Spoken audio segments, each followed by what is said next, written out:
My dog died last night. Last night my dog Cooper passed away. As heartbroken as I am, I understand that these things happen, and as cliche as it is to say, he was the best dog I could have ever asked for. As therapeutic as it would be to sit here and type about the shared experiences he and I had, that's not what forced me to open this document and start typing. For reasons I'll get into in just a few lines, his death has specific implications about me and my health. You see, the average pit bull lives until around 10 years, and that is considered a long life. But my boy lived for 30 blessed years. Around my 18th birthday we found out he had a heart defect that would cause him to be put down. The following week, he had been a Christmas present when I was 11, and he had been my best friend since then. That weekend my girlfriend Julia and I took Cooper into the woods for a final hike, deciding that if he was going to go we would make one of his last memories and mine a happy one. Julia had been my date to the freshman homecoming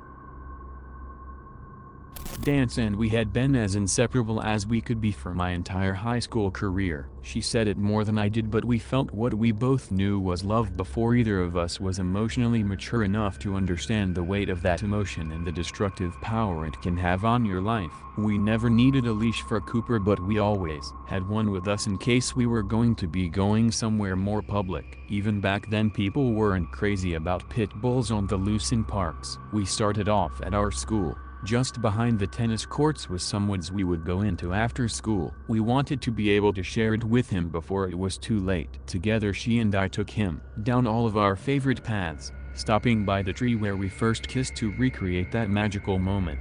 After a few more rounds Julia stopped me and showed me a small path we had never seen before. The ground was certainly less traveled, and I teared up then as I tear up now at the prospect of Cooper not only seeing our favorite trails but him discovering one with us, and knowing instantly that no matter how short and lackluster this proved to be, it would always take a new #1 spot. I had my best friend and the love of my life with me. Nothing could ever top that. And nothing ever did. Julia took the path.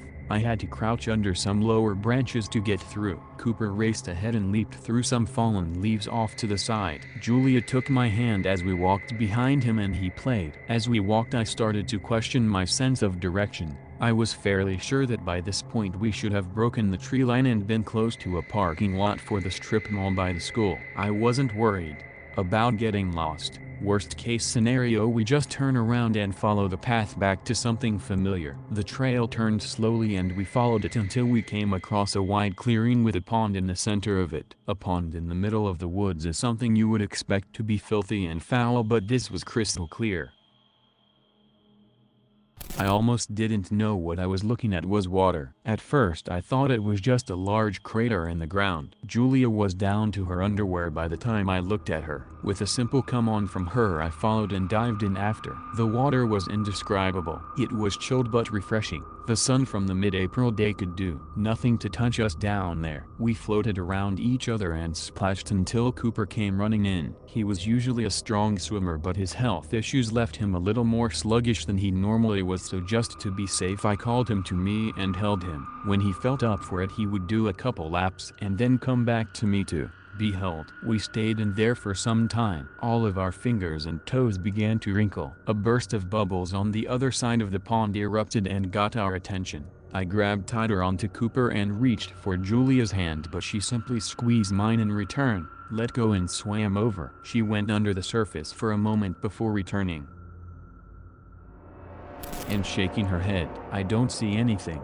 The last word she ever said to me. Her eyes widened and she screamed before she was ripped below. Instantly the water clouded and I couldn't see her. I yelled for her and went to put Cooper onto the edge, but I couldn't get there fast enough. Something ice cold and scale covered wrapped around my leg and yanked. The speed I was pulled caused Cooper to slip from my grasp and I saw him struggle to stay afloat as I was pulled into the now darkening water. I was violently whipped into the side of the pond. My eyes quivered as my head struck something hard. Looking around I could see the crimson trail from the back of my head floating towards the surface. That was when I realized I wasn't holding my breath. I wasn't even struggling for air. I could feel myself losing consciousness as I was dragged lower and lower. I rolled my head and looked at my legs and could see the massive tentacle that had wrapped itself around the bottom half of my body. The further I was dragged, the less sure I could call this a pond, but even now the correct term escapes me. Eventually I stopped being dragged. Whatever this was didn't let go of me, but I at least had stopped moving. My fading vision came back enough to see I was face to face with Julia. She was still very conscious. I could see her mouth trying to form words. Warnings. Maybe. Please. I put my hands on her and pulled her as close as I could. Cooper began sinking into my view. I moved my right hand out and pulled him in. I didn't think the three of us were making it out of there. A warm orange glow began coming from below us. I could see the life in Julia drain from her. In an instant I saw her hair turn gray.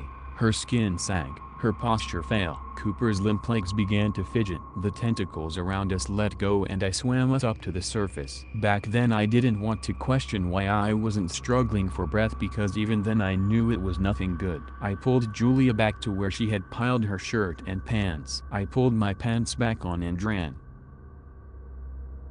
towards the school to get help. Cooper sprang up and followed me, keeping up with my sprint with ease. We got to the parking lot and I ran up to one of the other cars parked there. It was my English teacher who got out as he saw me running towards him. His first bewildered question was, "Where's your shirt?"